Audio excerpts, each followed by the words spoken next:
рашки баланди Мадина Ҳалимова боиси ба дарё андохтани 4 тифл шудааст. ҳодиса 1 моҳу 10 рӯзи пеш дар ноҳияи Фархор рух дод. ҳоло модари ин 4 тифл дар боздошт қарор дорад. раиси ноҳияи Фархор гуфт ки рашки бисёр баланд боиси ин ҳодиса шудааст.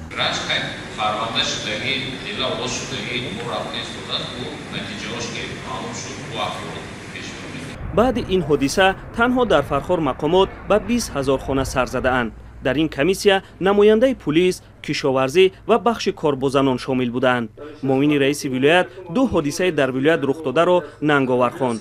манзури муовини раиси вилоят ҳам ҳодисаи дар Фархор ба дарё андохтани фарзандон аз сӯи модар ва дар қубодиён бо корд захмӣ кардани фарзандон буд. амалӣ кардани корҳои фаҳмондагӣ боварӣ дорем ки дар оянда барои кам кардани ин зуҳуроти номатлубшан гӯям Хатлон мешавад мусоидат мекунем. ин бори аввал нест ки дар Хатлон занон қасди ҷони худу фарзандон мекунанд. чунин ҳодисаҳо Мақомотро дар Хатлон нигарон кардааст. аз ҳамин сабаб ҳоло масъулон ба хонаи сокинон рафта ба онҳо суҳбат мекунанд. муовини раиси вилоят ҳам гуфт ки бо ин ҳадаф мехоҳанд теъдоди чунин ҳодисаҳоро кам кунанд. аммо ин кор то чӣ андоза натиҷа хоҳад дод ҳоло маълум нест. танҳо муовини раиси вилоят гуфт ки фаҳмондадиҳиро вазифаи аслии худ мешуморанд.